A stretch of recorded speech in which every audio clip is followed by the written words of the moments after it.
በትናንትናው ምሽትና ዛሬ ጠዋት ከተለያዩ የሚዲያ አውታሮች ከተሰሙ ሁነኛ ወሬዎች መካከል በኢትዮጵያ የሰብአዊ መብቶች ጉዳይ ለመንግስታቱ ድርጅት ጥያቄ ያቀረበ የ16ቱ ተቃዋሚ ፓርቲዎች ጥምረት ጋዜጣዊ መግለጫ ሰጠ፣ በቅሊንጦ ማረሚያ ቤት በህይወት ያሉ ታራሚዎች ስም ዝርዝር ተገለጸ፣ በለንደን የሚኖሩ ኢትዮጵያውያን በቅሊንጦ እስረኞች አሟሟት ጥያቄ ያቀረቡ፣ የሆሳዕና እስረኞች ጥቃት እየደረሰባቸው መሆኑን ገለጹ፣ ዓለም አቀፍ ታዛቢዎች እንዲገቡ የአፍሪካ ህብረት ጠየቀና አዲሱ ዓመት ካጋጠሙ ችግሮች ወጥተን ልማታችንን በስፋት የምናፋጥንበት ሊሆን ይገባል ሲሉ አቶ ገዱ አስታወቁ የሚሉትን አበይት ወሬዎች በዛሬው የማለዳ የዜና እወጃችን የምንቃኛቸው ይሆናል።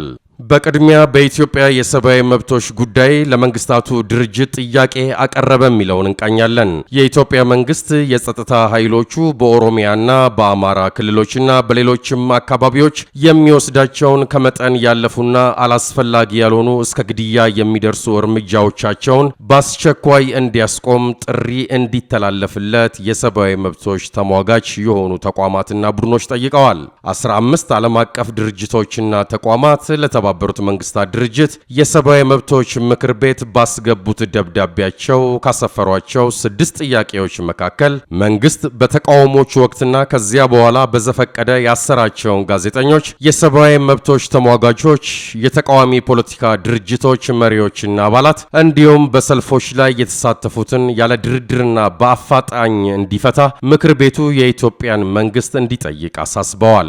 በተጨማሪም የተባበሩት መንግስታት ድርጅት ልዩ ምርመራ ቡድኖች ወደ አገሪቱ እንዲገቡ ለቀረቡለት ጥያቄዎች መንግስት አዎንታዊ መልስ እንዲሰጥ እንዲሁም ዓለም አቀፍ የሆነ ጥልቀት ያለው ነፃና ከወገንተኝነት የጸዳ ግልጽ ምርመራ እንዲካሄድ ፈራሚዎቹ ድርጅቶች አሳስበዋል። በአገሪቱ ውስጥ ለተፈጸሙ የሰብአዊ መብቶች ረገጣዎች ተጠያቂ ናቸው የሚባሉ ዓለም አቀፍ ህግጋትንና ደረጃዎችን በጠበቀ ሁኔታ እንዲጠየቁና በነፃ ፍትህ እንዲዳኙ ማረጋገጫ እንዲሰጥ የሚሉና ሌሎችም ጥያቄዎች ለመንግስታቱ ድርጅት የሰብአዊ መብቶች ምክር ቤት ትላንት ያስገቡት ድርጅቶች ጠይቀዋል። ደብዳቤውን የፈረሙት አምነስቲ ኢንተርናሽናል፣ ኢትዮጵያ ውስጥ ለሰብአዊ መብቶች መከበር የሚሟገቱ ማህበር፣ ሲቪክስ በሚል ምህጻረ ቃል የሚጠራው የዓለም የዜጎች ተሳትፎ ጥምረት፣ የሲቪል መብቶች ዘቦች እንዲሁም ለዘቦች ዘብ ቁሙ የሚባለው ተቋም፣ የምስራቅ አፍሪካና የአፍሪካ ቀንድ የሰብአዊ መብቶች ተሟጋቾች ፕሮጀክት፣ የኢትዮጵያ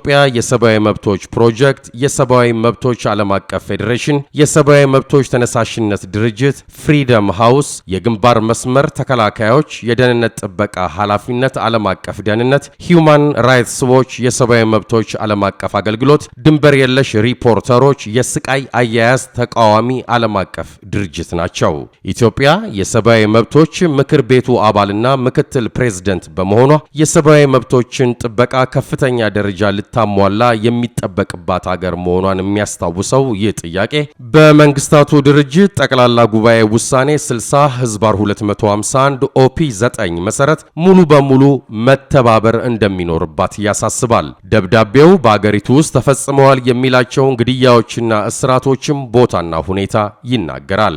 በሌላ በኩል ደግሞ ኢትዮጵያ ውስጥ በተቃውሞዎች ወቅት ተፈጸሙ የተባሉ የሰብአዊ መብቶች ጥሰቶችን መንግስት ሙሉ በሙሉ እንዲያጣራ ወይም ለአህጉራዊና ዓለም አቀፍ ድርጅቶች ያልተገደበ የማጣራት ፈቃድ እንዲሰጥ የአፍሪካ የሰብአዊና የህዝቦች መብቶች ኮሚሽን ጥሪ አቅርቧል። በእነዚሁ የተቃውሞ እንቅስቃሴዎችና ግጭቶች ወቅት ጉዳት የደረሰባቸው የተሟላ ካሳና ማቋቋሚያ ማግኘታቸውን እንዲያረጋግጥም ኮሚሽኑ ጠይቋል። የኢትዮጵያ መንግስት በሰጠው ምላሽ አህጉራዊም ሆነ ዓለም አቀፍ ቡድኖች እንደማይጋበዙ አስታውቋል ሲል የዘገበው የአሜሪካ ድምጽ ነው።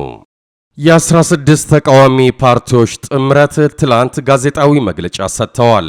የኢትዮጵያ መንግስት ተቃዋሚ የሆኑ 16 ፓርቲዎች የሚጠቃለሉበት ጥምረት በትናንትናው ዕለት በአገሪቱ ወቅታዊ ሁኔታ ላይ በአዲስ አበባ ጋዜጣዊ መግለጫ ሰጥተዋል። በኢትዮጵያ የሚታዩትን ፖለቲካዊ ችግሮች ለማስወገድ የብሔራዊ እርቅ አጀንዳ ይዞ መቅረብ አስፈላጊ መሆኑን የተለያዩ ፓርቲዎች ተጠሪዎች አመልክተዋል። እንደ ዶቼ ቬለ የአማርኛ ቋንቋ አገልግሎት ክፍል ዘገባ ከሆነ የመላው ኢትዮጵያ አንድነት ድርጅት መኢአድ በአገሪቱ የተፈጠረውን የፖለቲካ ችግር ለመፍታት ገዢው ፓርቲ ኢህአዴግ የሀገር ጉዳይ ያገባኛል ከሚሉ ወገኖች ጋር ግልጽና የማያሻማ እንዲሁም ዘላቂነት ያለው ውይይት በማካሄድ የእርቅ መንግስት እንዲመሰርት ጥሪ ማቅረቡን ዘግቧል። በቅሊንጦ ማረሚያ ቤት በአማራና በኦሮሚያ ክልሎችም የሰው ሕይወት ለጠፋበት ድርጊት መንግስት ህዝብን በይፋ ይቅርታ እንዲጠይቅ የፓርቲው ከፍተኛ አባላት ትላንት በሰጡት ጋዜጣዊ መግለጫ ላይ አክለው ጠይቀዋል። ትላንት ማምሻውን ከተሰሙ ሁነኛ ወሬዎች መካከል በቅሊንጦ ማረሚያ ቤት በህይወት ያሉ ታራሚዎች ስም ዝርዝር ተገለጸ የሚለውን እንቃኛለን። በቅሊንጦ ማረሚያ ቤት ከደረሰው ቃጠሎ በኋላ ለመጀመሪያ ጊዜ በህይወት ያሉ ታራሚዎች የት እንደሚገኙ መረጃ ተሰጥቷል። ታዋቂ የተቃዋሚ ፓርቲ አመራር አባላት የነበሩ እስረኞችም በህይወት እንዳሉ ታውቋል። ህይወታቸው በአደጋ ካለፈ መካከል የጥቂቶቹ አስክሬን ለቤተሰቦቻቸው መሰጠቱም ተገልጿል። የቅሊንጦ ማረሚያ ቤት በቃጠሎ ጉዳት ከደረሰበት በኋላ እስከ ትላንት ድረስ በዚያ ታስረው የነበሩ ታራሚዎች ቤተሰብ ምንም መረጃ ሳያገኙ በመቆየቱ ብዙዎቹ ሀዘናቸውን ሲገልጹ ቆይተዋል። ይህ በእንዲህ እንዳለ የመላው ኢትዮጵያ አንድነት ድርጅት መኢአድ በቅሊንጦ ማረሚያ ቤት በታራሚዎች ላይ ተፈጽሟል ባለው ግድያ መንግስትን ከሷል። ከሳምንት በፊት በአገሪቱ ጠቅላይ ሚኒስትር ለጸጥታ ኃይሎች የተሰጠው ትዕዛዝ በህዝብ ላይ ጦርነት ከማወጅ አይተናነስም በማለትም ትዕዛዙን እንዲሻር ፓርቲው ጠይቋል። መኢአድ ባሰራጨው የጽሑፍ መልእክት የኢህአዴግ መንግስት እያደረሰ ነው ላለው ዘርፈ ብዙ ችግር መፍትሄው ለሰላም እጁን መዘርጋት እንዳለበት ያስገነዝባል ሲል ቪኦኤ ሲዘግብ፣ በአንጻሩ ዶቼ ቬሌ ትላንት መንግስት በህይወት የተረፉትንና ወደ ተለያዩ ማረሚያ ቤቶች የተዛወሩትን ስም ይፋ አድርጓል ካለ በኋላ ሳይሞቱ ሞቱ በሚል ስማቸው በሐሰት በማህበራዊ ድረገጾች ወጥቶ የነበሩ አቶ በቀለ ገርባን የመሳሰሉ ግለሰቦች የተረፉ ሰዎች ስም ዝርዝር ከወጣ በኋላ በህይወት መኖራቸው መረጋገጡን ጠበቃቸውና የኦሮሞ ፌዴራሊስት ኮንግረስ የሥራ አስፈጻሚ ኮሚቴ አቶ ወንድሙ ኢብሳ ለዶቼ ቬሌ አረጋግጠዋል ሲል ተናግሯል። በለንደን የሚኖሩ ኢትዮጵያውያን በቅሊንጦ እስረኞች አሟሟት ጥያቄ አቀረቡ የሚለው አብይ ወሬ ትላንት ምሽት ከተሰሙ ወሬዎች መካከል አንዱ ነው። ቪኦኤ በትላንት ምሽት ዘገባው በቅሊንጦ ማረሚያ ቤት የሞቱ እስረኞች አስክሬን ምርመራ ተደርጎበት የአሟሟታቸው ሁኔታ እንዲጣራና ውጤቱ ለህዝብ በአስቸኳይ እንዲገለጽ በለንደን ከተማ የሚኖሩ ኢትዮጵያውያን ትላንት ጠዋት በዚያ ለሚገኘው የኢትዮጵያ ኤምባሲ ጥያቄ ማቅረባቸውን ገልጿል። እነዚሁ 20 የሚሆኑ ኢትዮጵያውያን እስከ ኤምባሲው ቢሮዎች ዘልቀው በመግባት ለ45 ደቂቃዎች ያህል ጽህፈት ቤቱን ተቆጣጥረው እንደነበርና በውስጡ ያገኙትን ሰንደቅ ዓላማ አንስተው ይዘው በገቡት ባለ አረንጓዴ፣ ቢጫና ቀይ ቀለማት ያሉት ሰንደቅ ዓላማ መተካታቸውንም ተናግረዋል። የኢትዮጵያ መንግስት ከህዝብ ለቀረቡ ጥያቄዎች ተገቢውን ምላሽ እየሰጠ ነው፣ የኤምባሲውን የዕለት ተዕለት ተግባር ለማደናቀፍ በኃይል ገብተው ግርግር ለፈጠሩ ህገወጦች ግን መልስ ሰጠም ጉዳዩ በህግ ተይዟል ሲሉ አንድ ስማቸውን መግለጽ ያልፈለጉ የኤምባሲው ሰራተኛ ለአሜሪካ ድምጽ ተናግረዋል ሲል ዶቼ ቬሌ በበኩሉ በብሪታንያ የሚኖሩ ኢትዮጵያውያን ትላንት በመዲናይቱ ለንደን በመሰባሰብ በዚያ ወደሚገኘው የኢትዮጵያ ኤምባሲ በመግባት ኤምባሲውን ለአጭር ጊዜ መያዛቸው መሰማቱን ዘግቧል። የሆሳና እስረኞች ጥቃት እየደረሰባቸው መሆኑን ገለጹ። በኢትዮጵያ ደቡብ ህዝቦች ክልል ሆሳና በሚገኝ እስር ቤት ካለፈው እሁድ ጀምሮ የመንግስት ኃይሎች በእስረኞች ላይ ጥቃት ማድረሳቸውን ከእስረኞቹ አንዱ መግለጻቸውን ቪኦኤ ዘግቧል። ታሳሪዎቹ የመንግስት ኃይሎች ክፍላችን ቆልፈውብን ጥይትና አስለቃሽ ጭስም ተኩሰው ጉዳት አድርሰዋል ብለዋል። 6 የሚሆኑ የቆሰሉ እስረኞች ወደ ሆስፒታል መወሰዳቸውንም ገልጸዋል።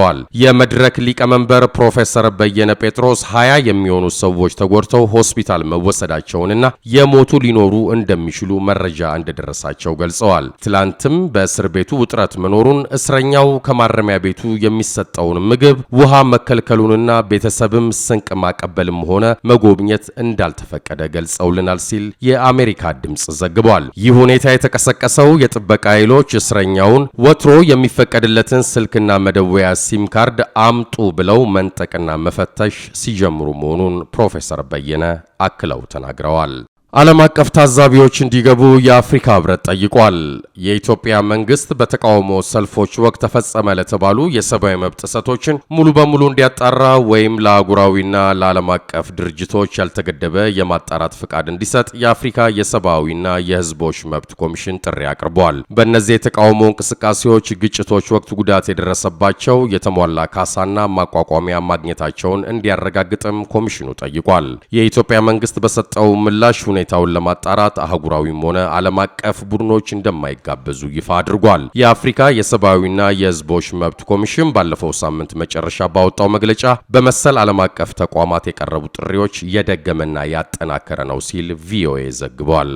በመጨረሻም አዲሱ ዓመት ካጋጠሙ ችግሮች ወጥተን ልማታችንን በስፋት የምናፋጥንበት ሊሆን ይገባል ሲሉ አቶ ገዱ አስታወቁ ሲል ኤፍቢሲ ዘግቧል። አዲሱ ዓመት ባለፉት ቀናት ካጋጠሙ ችግሮች ወጥተን ልማታችንን በስፋት የምናፋጥንበት ሊሆን ይገባል ሲሉ የአማራ ብሔራዊ ክልላዊ መንግስት ርዕሰ መስተዳድር አቶ ገዱ አንዳርጋቸው አስታውቀዋል።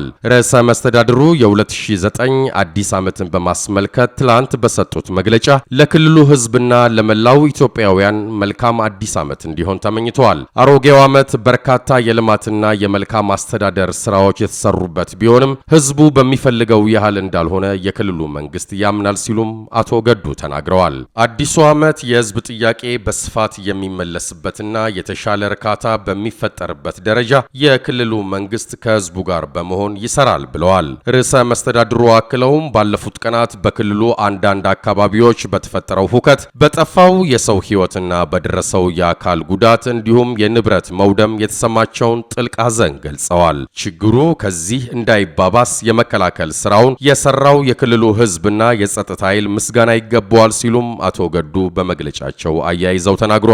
በአዲሱ ዓመትም ይህን የተጠናከረ ተግባር ይዘን በተባበረ ክንዳችን የተሻሉ ለውጦችን የምናይበት እንዲሆን መልካም ምኞቴ ነው ብለዋል ሲል የዘገበው ኤፍቢሲ ነው።